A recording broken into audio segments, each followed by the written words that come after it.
सभी का स्वागत है यूपी ट्रिपल एस सी पेट के इस महत्वपूर्ण क्लास में। जी हाँ दोस्तों, अब आपका एग्जाम सिटी कल जारी हो चुका है। अगर अभी तक आपने अपने परीक्षा शहर के बारे में नहीं जाना, कहाँ पर आपका परीक्षा होने वाला, तो जल्दी से UP SSC.gov.in पर जाइए और अपना एग्जाम सिटी चेक कर लीजिए। तो चलिए आज की इस महत्वपूर्ण क्लास को शुरू कर देते। आज हम कोशिश करने वाले हिंदी की संपूर्ण टॉपिक को कवर करने की।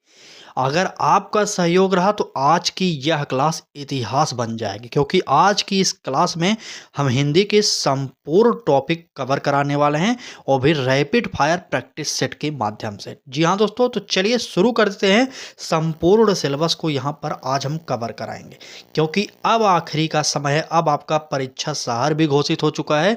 अब एक हफ्ते बाद आपका जो है एडमिट कार्ड भी जारी होगा। अगर आप हमारे साथ जुड़े होंगे तो अब आपसे हाथ जोड़ के निवेदन करेंगे कि अब आप डेली क्लासेस जरूर देखिए। चलिए शुरू करते हैं। आज की इस क्लास में सारे टॉपिक होंगे जो आपके सिलेबस में दिए गए होंगे। चलिए पहला प्रश्न देखने वाले हैं। क्या कर रहा है हमारा, जल्दी जल्दी प्रश्न और उत्तर देखेंगे क्योंकि क्लास बहुत बड़ी होने वाली। पूरी क्लास को जरूर देखिएगा। कह रहा है कि अनुपम शब्दों का पर्यायवाची शब्द इनमें से कौन सा नहीं है। आपसे नहीं पूछा जा रहा है। ए ऑप्शन कर रहा है अतुल हो नहीं है, बी ऑप्शन कर रहा है अनिल, सी ऑप्शन कर रहा है अपूर्व, और डी ऑप्शन कर रहा है अनोखा। जल्दी से कमेंट करके बता दीजिए कि अनुपम शब्द का पर्यायवाची शब्द इनमें से कौन सा नहीं है। अगर बात करेंगे अनुपम का पर्यायवाची क्या अनोखा होता है, तो बिल्कुल नहीं, अनोखा नहीं होता। ठीक है, अनुपम शब्द का पर्यायवाची शब्द इनमें से कौन सा, माफी चाहेंगे, बिल्कुल सही। अनुपम शब्द का जो होता है वह अनोखा होता है। अनुपम मतलब अनोखा भी होता है, और बात करें अनुपम मतलब अपूर्व भी होता है, लेकिन बात करें अतुल भी होता है। लेकिन यहाँ पर जो है अनिल शब्द जो है यह अनुपम का पर्यायवाची शब्द नहीं है। आप लोग नोट कर लीजिएगा। इस प्रश्न का जो उत्तर निकलेगा हमारा बी ऑप्शन सही हो जाएगा। ठीक है, चलिए आगे बढ़ेंगे। अगला प्रश्न देखने वाले हैं। क्या कर रहा है हमारा अगला प्रश्न। इस प्रश्न में कहा जा रहा है, देखिए टॉपिक वाइज चल रहे हैं। सबसे पहले हम पर्यायवाची का टॉपिक लेकर आए, उसके बाद हम संधि लेकर आएंगे, वाक्यों के लिए एक शब्द लाएंगे, और मुहावरे एवं लोकोक्ति लाएंगे। आपके सिलेबस में लिंग टॉपिक दिए गए उसको भी देखेंगे। तो संपूर्ण टॉपिक आज आपको इस क्लास में देखने को मिलेगा। ठीक है, हर टॉपिक से 4 से 5 प्रश्न यहाँ पर कराए जाएंगे। चलिए अगला प्रश्न देखेंगे। कह रहा है कोप शब्द का पर्यायवाची शब्द है। कोप, कोप का क्या होता है, कोप मतलब क्या होता है, आप बताइए कोप मतलब क्या होता है। चलिए फिलहाल अपने प्रश्न पर आएंगे, तब तक कोप का पर्यायवाची आपसे पूछा जा रहा है कौन सा होगा, तो जल्दी से उत्तर दे दीजिए। क्या अमरस होगा, या अमर होगा, या अमरस होगा, या इनमें से कोई नहीं। चले यहाँ पर ये शब्द 2 बार आ गया है, माफी चाहेंगे, अमरस अमरस 2 बार आ गया है। चले इस प्रश्न का कमेंट बॉक्स में उत्तर दीजिए, कोप शब्द का पर्यायवाची कौन सा है। चलिए जल्दी बताइए। यहाँ पर 2 शब्द है, या अमर समर्थ। यहाँ पर हमारा जो उत्तर यहाँ पर टिक करेंगे हम, इनमें से कोई नहीं, क्योंकि यहाँ पर थोड़ी सी मिसप्रिंट हो गई, इसके लिए हम माफ़ी चाहेंगे। ठीक है, यहाँ पर वैसे तो अमर्स होना चाहिए, लेकिन यहाँ पर ए और सी दोनों में अमर्स लिख दिया गया है यहाँ पर, इसलिए इस प्रश्न को ही हम काट देंगे। आगे बढ़ेंगे। अमर्स आप लोग याद करिएगा कि कोप शब्द का जो पर्यायवाची होता है अमर्स आप टिक कर सकते हैं। ठीक है, चलिए फिलहाल आगे बढ़ेंगे। अगला प्रश्न देखने वाले हैं। क्या कर रहा है, कोप मतलब अमरस होता है। ठीक, कोप मतलब अमरस, नोट कर लीजिए। अगले प्रश्न कह रहा है कि कौन सा शब्द कमल का पर्यायवाची नहीं है। ये प्रश्न आराम से पूरा समझ के तब पढ़िएगा, क्योंकि यहाँ पर अगर थोड़ा भी घबराए या जल्दी में होंगे तो यहाँ पर प्रश्न आप गलत कर देंगे, क्योंकि यहाँ पर कहा जा रहा है कौन सा शब्द कमल का पर्यायवाची नहीं है। ठीक है, ए ऑप्शन कर रहा है जलज, बी ऑप्शन कर रहा है अंबुज, सी ऑप्शन कर रहा है मनसिज, और डी ऑप्शन कर रहा है पंकज। चलिए ये प्रश्न कई परीक्षाओं में पूछा गया है, कमल का पर्यायवाची। तो आप सभी जानते होंगे कि जलज मतलब कमल होता है, अंबुज मतलब कमल होता है, पंकज मतलब भी कमल होता है, लेकिन जो नहीं होता वो होता नहीं है मनसिज। ठीक है, यह मनसिज मतलब कमल नहीं होता, और इस प्रश्न का जो हमारा उत्तर निकलेगा वो सी ऑप्शन हमारा सही हो जाएगा।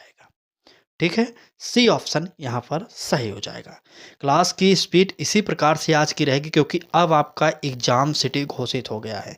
अब आप 1 सेकंड का भी टाइम वेस्ट मत करिए, क्योंकि अब आखिरी समय है। अगर आप नहीं पढ़ें तो 70 प्लस स्कोर नहीं पाएँगे।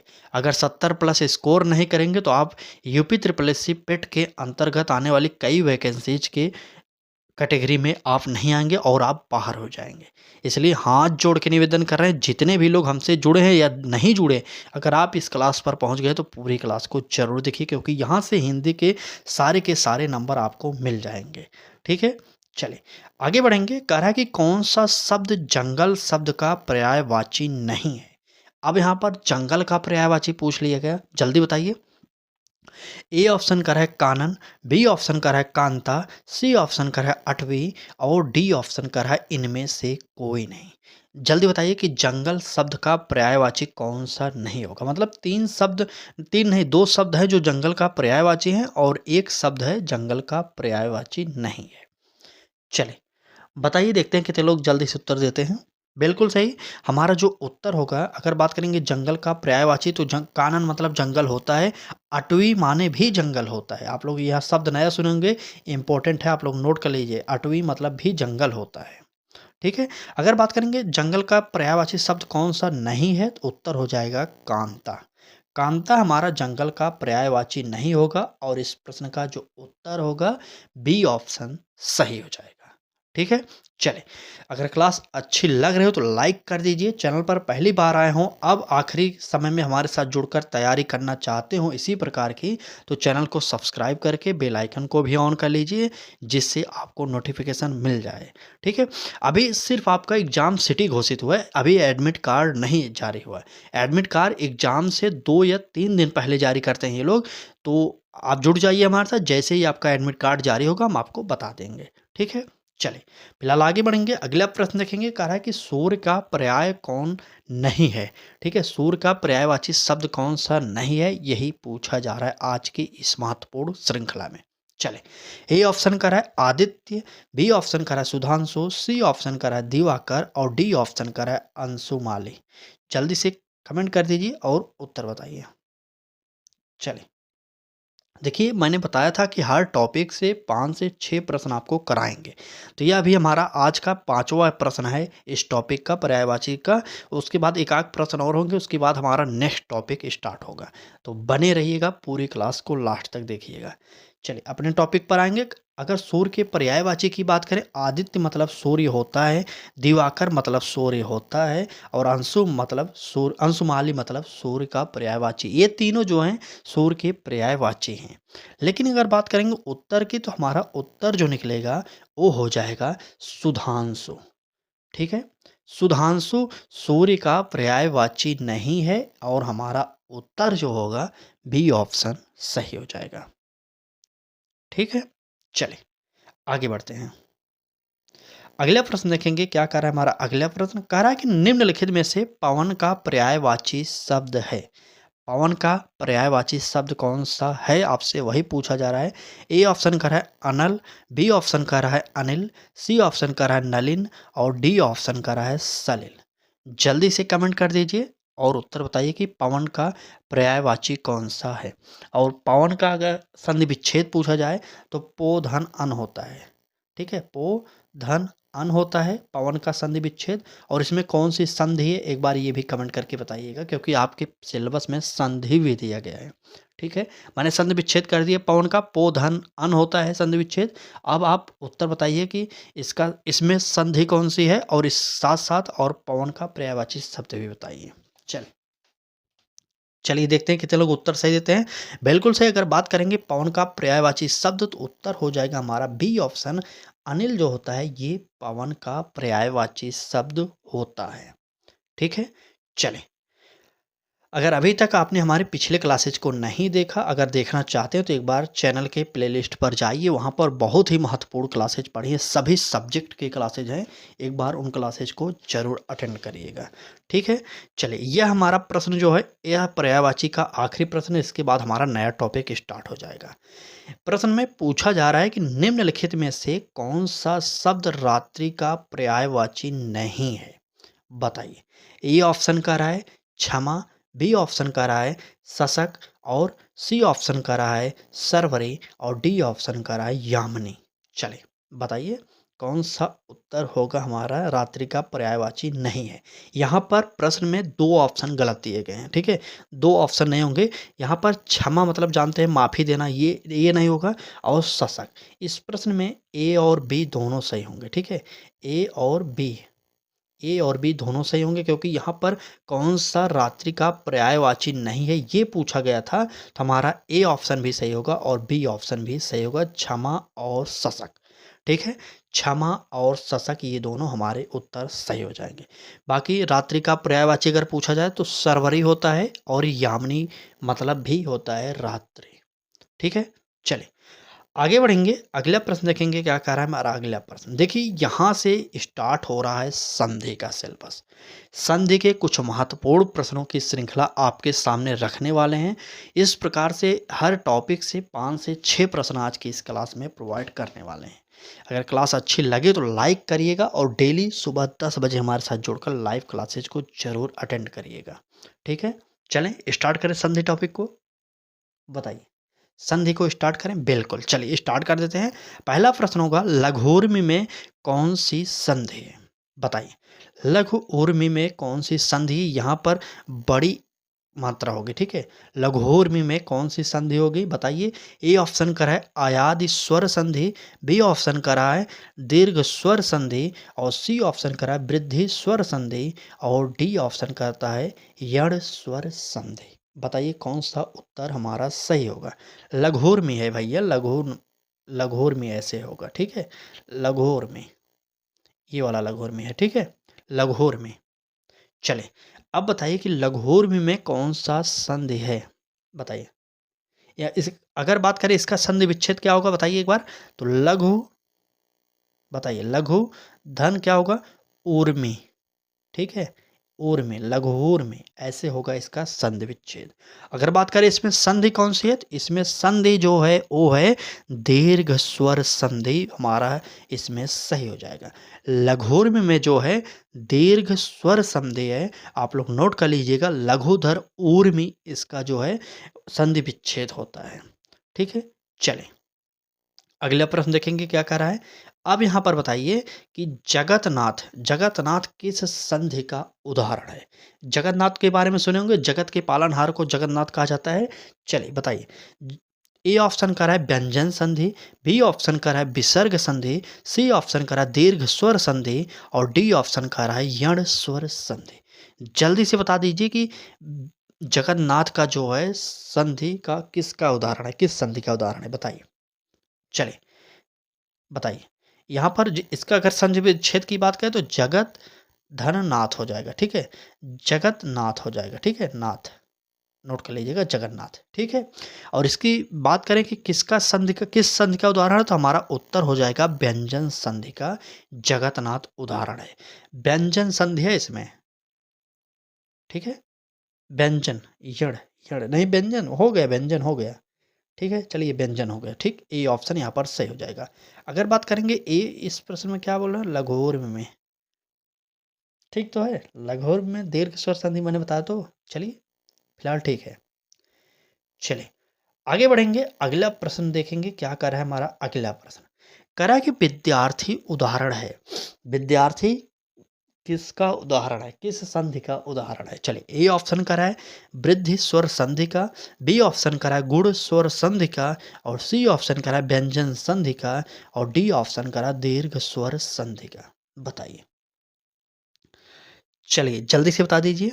विद्याधन अर्थी, विद्याधन अर्थी, बताइए। बिल्कुल सही, विद्यार्थी। यहाँ पर दीर्घ स्वर संधि हो जाएगा हमारा जो है डी ऑप्शन इसमें सही हो जाएगा। ठीक है, डी ऑप्शन इसमें भी हमारा सही हो जाएगा। विद्यार्थी में दीर्घ स्वर संधि होती है।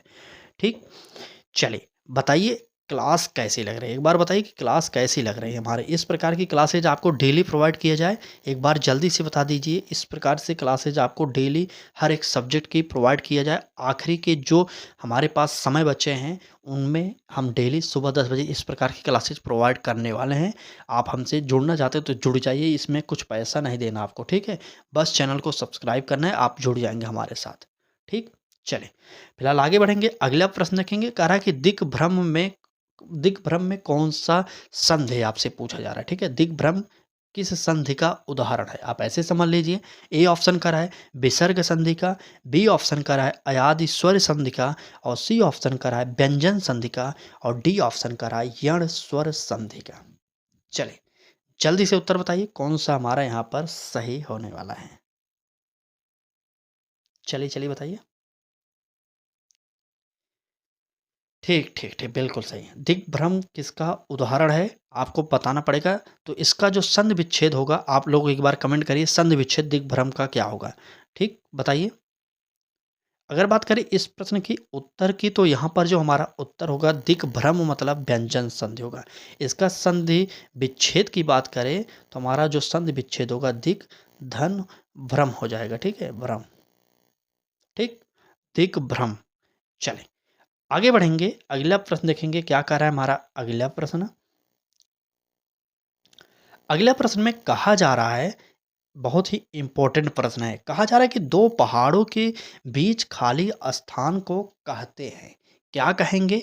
ए ऑप्शन घाटी कहते हैं, बी ऑप्शन बंजर कहते हैं, सी ऑप्शन जमीन कहते हैं, और डी ऑप्शन उपरोक्त सभी कहते हैं। इसमें अच्छे अच्छे चकमा खाने वाले हैं। बताइए इस प्रश्न का उत्तर बताइए। आज हम देखना चाहते हैं इस प्रश्न का उत्तर कौन कौन है जो सही देते हैं। चलिए देते हैं कौन सही, बिल्कुल सही। अगर ज़मीन पर टिक कर दिए तो बिल्कुल आपका गलत हो जाएगा। हमारा जो दो पहाड़ों के बीच खाली स्थान को बात कर रहा है क्या कहते हैं, तो हमारा उत्तर हो जाएगा घाटी। हमारा यहाँ पर ए ऑप्शन सही हो जाएगा, ठीक है, घाटी कहते हैं, बिल्कुल ए ऑप्शन इस प्रश्न का हमारा सही हो जाएगा। चलिए अगला प्रश्न देखेंगे क्या कह रहा है। नगर में रहने वाला को कहा जाता है, क्या कहते हैं, शहरी कहते हैं। क्या नगर में जो रहता है उसे शहरी कहेंगे, शहर में रहने वाले को हम शहरी कहते हैं, ठीक है। क्या नागर कहेंगे, क्या नर नारी कहेंगे, या शरणागत कहेंगे। शरणागत किसे कहते हैं एक बार बताइए। शरणागत शरण में आने वाले को शरणागत कहते हैं, और नर नारी तो आप जानते हैं, लेकिन हमारा जो शहरी होगा शहर में रहने वालों को हम शहरी कहेंगे। इस प्रश्न का जो उत्तर बचा हमारा वो बचा बी ऑप्शन नागर। नगर में रहने वालों को हम नागर कहते हैं, ठीक है। चलिए आगे बढ़ते हैं। अगला प्रश्न देखने वाले हैं क्या कह रहा है हमारा। ये प्रश्न तो आप लोग सब जानते होंगे क्योंकि आए दिन या न्यूज में रहता है यह शब्द, और टीवी में हो या अखबार पेपरों में हो, अगर आप कहीं पर भी न्यूज को देखते होंगे तो आपको पता होगा, ठीक है। इसका उत्तर जल्दी से बताइएगा। प्रश्न में कह रहा है कि किसी वस्तु को दूसरे देश से अपने देश में क्रय कर लाने की क्रिया कहलाती है, क्या कहलाती है। ए ऑप्शन आयात, बी ऑप्शन निर्यात, सी ऑप्शन प्रेषण, और डी ऑप्शन इनमें से कोई नहीं। चलिए बताइए कौन सा उत्तर सही होने वाला है। चलिए अगर बात करते हैं निर्यात किसे कहते हैं, अपने देश की वस्तुओं को बाहर भेजना उसे हम निर्यात कहते हैं, ठीक है। बाहर भेजना इसे हम निर्यात कहते हैं। बाहर कई चीज़ें जाती हैं हमारे इंडिया से बाहर विदेशों में बिकने के लिए, उसे हम कहते हैं निर्यात किया गया। अगर बात करेंगे किसी दूसरे देश से अपने भारत में सामान मंगवाने के लिए, तो उस शब्द को कहते हैं आयात, ठीक है। उस शब्द को क्या कहेंगे, आयात कहते हैं, ठीक है। तो मतलब समझ गए, तो हमारा उत्तर जो निकलेगा इस प्रश्न का वो हो जाएगा ए ऑप्शन आयात, ठीक है। चलिए ए ऑप्शन ठीक हो, आयात होता है, ए ऑप्शन हमारा सही हो जाएगा। अगला प्रश्न देखेंगे क्या कह रहा है हमारा। चले यह प्रश्न कह रहा है कि जिसको व्याकरण का ज्ञान हो के लिए एक शब्द का चयन कीजिए। आप बताइए जिसको व्याकरण का ज्ञान होता है उसे हम क्या कहते हैं। ए ऑप्शन कह रहा है व्याकरण पंडित कहते हैं, बी ऑप्शन कह रहा है वैयाकरण कहते हैं, सी ऑप्शन कह रहा है व्याकरण प्रणेता कहते हैं, और डी ऑप्शन कह रहा है व्याकरण आचार्य कहते हैं। चलिए जल्दी से एक बार कमेंट कर दीजिए और उत्तर बता दीजिए, देखते हैं कितने लोग उत्तर सही देते हैं ये। चलिए दीजिए जल्दी से उत्तर। बिल्कुल सही। अगर बात करेंगे इस प्रश्न के उत्तर की, जितने भी लोग व्याकरण आचार्य बोल रहे हैं उन सभी का हमारा उत्तर क्या होगा, सही होगा गलत होगा, बिल्कुल गलत हो जाएगा। क्योंकि यहाँ पर जो उत्तर निकलेगा वो निकलेगा बी ऑप्शन, व्याकरण के ज्ञाता को वैयाकरण कहते हैं, ठीक है। व्याकरण के ज्ञाता को वैयाकरण कहते हैं, इसलिए हमारा ए नहीं बी ऑप्शन सही होगा, ठीक है। बी ऑप्शन इसमें भी हमारा सही हो जाएगा। चलें आगे देख रहे हैं, हर एक टॉपिक को कवर करा रहे हैं। अगर इस प्रकार से डेली आप हमारे साथ जुड़ना चाहते हैं तो जुड़ जाइए। करना सिर्फ क्या है आपको पता है, अब बार-बार बताने की बात नहीं, लेकिन एक निवेदन करेंगे कि अब आप आखिरी समय है, डेली अटेंड करिए क्लास को, मिस मत करिए, क्योंकि आखिरी का समय बचा है 1 हफ्ते 10 दिन, आप ध्यान दे दीजिए, उसके बाद आप रेस्ट कर सकते हैं 2-4 दिन के लिए, ठीक है? चलें, फिलहाल आगे बढ़ेंगे, अगला प्रश्न देखेंगे क्या कह रहा है।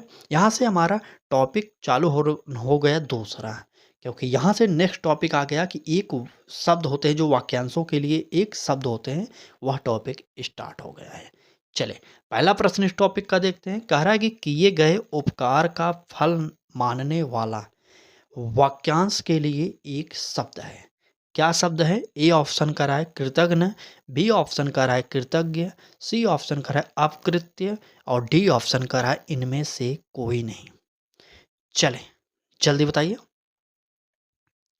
चलिए, किए गए उपकार का फल ना मानने वाला को क्या कहते हैं? तो हमारा उत्तर हो जाएगा ना मानने वाला, मानने वाला होगा। मानने वाला कृतज्ञ कहते हैं, हमारा यहाँ पर ए ऑप्शन सही हो जाएगा। ठीक है, चलिए अगला प्रश्न देखेंगे क्या कह रहा है। प्रश्न में कहा जा रहा है कि जो पहले कभी नहीं हुआ हो कहलाता है। आपसे पूछा जा रहा है जो पहले कभी नहीं हुआ हो उसके लिए एक शब्द हम क्या कहेंगे? ए ऑप्शन कर रहा है अद्भुत, बी ऑप्शन कर रहा है अनुपम, सी ऑप्शन कर रहा है अप्रत्याशित और डी ऑप्शन कर रहा है अभूतपूर्व। चले, जल्दी से एक बार कमेंट करके उत्तर बता दीजिए तो देखते हैं कितने लोग उत्तर देते हैं। जल्दी जल्दी बताइए, जल्दी से। बिल्कुल सही, जो पहले कभी नहीं हुआ हो उसे हम क्या कहेंगे? तो उसे कहेंगे अभूतपूर्व। ठीक है, उसे क्या कहा जाता है? अभूतपूर्व। डी ऑप्शन इस प्रश्न का सही हो जाएगा। आगे बढ़ेंगे, अगला प्रश्न देखेंगे क्या कह रहा है हमारा। कह रहा है कि किसी वस्तु को गलत समझ लेना, इसे हम क्या कहेंगे एक शब्द में? आप बताइए, किसी वस्तु को आप भी गलत कभी काल समझते हैं, इसका उत्तर आप बताइए जल्दी से। ए ऑप्शन का रहा है संदेह, बी ऑप्शन का रहा है संशय, सी ऑप्शन का रहा है भ्रांति और डी ऑप्शन का रहा है आज्ञा। बताइए, कभी काल आप गलत समझ लेते हैं किसी भी शब्द को, किसी भी वस्तु को, उसे आप क्या कहते हैं? तो यहाँ पर हमारा उत्तर जो होगा वो हो जाएगा भ्रांति। ठीक है, हमें गलत हुआ, हमें गलत आभास हुआ, इसलिए हम उसे भ्रांति कहते हैं। हमारा यहाँ पर सी ऑप्शन इस प्रश्न का भी सही हो जाएगा। अगला प्रश्न देखने वाले हैं क्या कह रहा है। प्रश्न में कहा जा रहा है अनस्वर शब्द के लिए एक वाक्य है। अनस्वर, अनस्वर शब्द के लिए एक वाक्य क्या होगा? ए ऑप्शन का रहा है नष्ट होने वाला, बी ऑप्शन का रहा है ईश्वर को ना मानने वाला, सी ऑप्शन का रहा है नष्ट ना होने वाला और डी ऑप्शन का रहा है इनमें से कोई नहीं। अब बताइए आप कौन सा होगा उत्तर सही? अनस्वर शब्द, जिसका नाश ना हो सके, तो मतलब यहाँ पर साफ हो गया, जिसका नाश ना हो सके उसे अनस्वर कहते हैं और इसका उत्तर जो होगा नष्ट ना होने वाला हो जाएगा। ठीक है, नष्ट ना होने वाला हमारा उत्तर सही हो जाएगा। यहाँ पर सी ऑप्शन हमारा सही हो जाएगा। ठीक है, चलें, यहाँ पर एक भी सेकंड का आपका टाइम वेस्ट नहीं किया जा रहा है। आज की इस क्लास का यही सिद्धांत है कि आपको दिखाया जाए कि अब आखिरी समय में हम आपको जो मैराथन प्रोवाइड करने वाले हैं वो किस प्रकार की मैराथन होने वाली है। ठीक है, तो चलिए फिलहाल आगे बढ़ते हैं। अगला प्रश्न देखने वाले हैं क्या कर रहा है। चलिए, कह रहा है कि सही मुहावरा है। सही मुहावरा कौन सा है इसमें से? ए ऑप्शन कह रहा है नेत्रों में मिट्टी डालना, बी ऑप्शन कह रहा है आँखों में रेत फेंकना, सी ऑप्शन है आँखों में धूल झोंकना और डी ऑप्शन है आँखों में कचरा डालना। इसका तो आप उत्तर आसानी से दे सकते हैं, मुझे भी पता है। चलिए बताइए फिलहाल। चलिए, बिल्कुल सही। देखिए, क्या हम आँखों में मिट्टी डालते हैं? तो बिल्कुल नहीं, इस यह मुहावरा कभी हमने सुना ही नहीं। आँखों में रेत फेंकते हैं? बिल्कुल नहीं, यह भी नहीं होगा। लेकिन आँखों में धूल झोंकना ये होता है, ठीक है? इसलिए हमारा यही उत्तर हो जाएगा और आँखों में कचरा तो हम डालते ही नहीं किसी के, इसलिए हमारा इस प्रश्न का जो उत्तर होगा वो हो जाएगा सी ऑप्शन सही। ठीक है, सी ऑप्शन। चलिए, नहीं, हिंदी में कुछ बताने वाली बात नहीं, अब तो आप जो पढ़ लिए वही बहुत है, क्योंकि अब अगर आपको हम एकदम थ्योरिकल हिंदी पढ़ाएँगे तो वो अच्छी बात नहीं, क्योंकि अब हमारा आखिरी समय है इम्तिहान का, अब हमें परीक्षा पास करनी है। इसलिए जितने अधिक से अधिक प्रश्नों की प्रैक्टिस सेट, मॉडल पेपर ये सब हल कर सकते हैं, आप ज़रूर करिएगा। ठीक है? चलिए, आगे बढ़ेंगे, अगला प्रश्न देखेंगे क्या कह रहा है।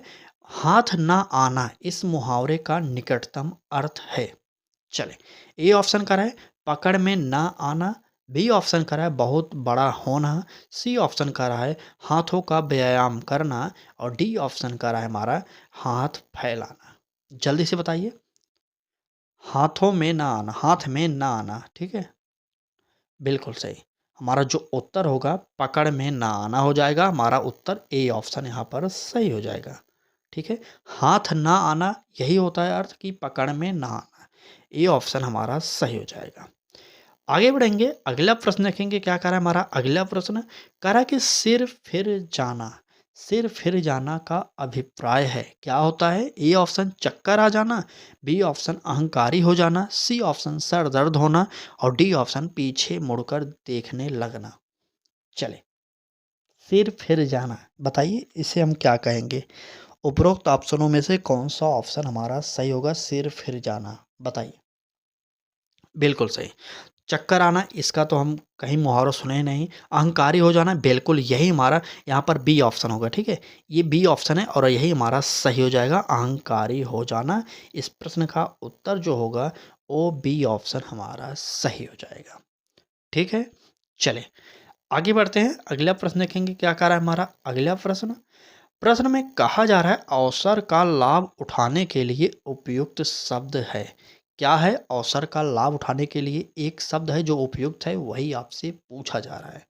ए ऑप्शन का रहा है बहती गंगा में हाथ धोना, बी ऑप्शन का है आकाश पाताल एक करना, सी ऑप्शन का है फूला ना समाना और डी ऑप्शन है अंगारों पर पैर रखना।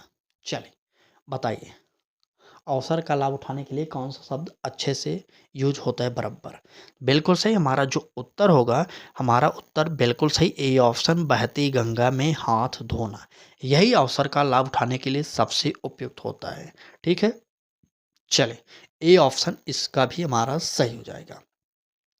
आज की इस क्लास में बस इतने ही प्रश्न थे। बाकी क्लास कैसी लगी ये कमेंट करके आप ज़रूर बताइएगा। अगर आप चैनल पर पहली बार आए हों, हमारे साथ जुड़ना चाहते हो तो जुड़ जाइए, क्योंकि जुड़ने का कोई भी पैसा नहीं लगता, ना तो आपका कुछ अतिरिक्त कुछ खर्चा आएगा। सिर्फ आप चैनल को सब्सक्राइब करिए और बेल आइकन को ऑन करिए। इसमें आपका एक भी रुपया नहीं लगता, आप तुरंत हमारे साथ जुड़ जाएंगे और लेटेस्ट अपडेट आपको डेली प्रोवाइड करते हैं, जो भी आपके पेट परीक्षा से संबंधित है। साथ में सुबह 10 बजे महत्वपूर्ण क्लासेस डेली करा रहे हैं। बाकी आज की यह क्लास कैसी लगी, अब आखिरी के दिनों में आप किस किस सब्जेक्ट का मैराथन चाहते हैं, यह भी हमें कमेंट बॉक्स में कमेंट करके ज़रूर बताइएगा। ठीक है, क्लास अच्छी लगी तो लाइक शेयर और सब्सक्राइब साथ साथ करते रहिएगा। आज की क्लास में बस इतना ही, तैयार रहिएगा, कल सुबह 10 बजे एक मैराथन क्लास के साथ फिर आपके समक्ष उपलब्ध होंगे। तब तक के लिए धन्यवाद।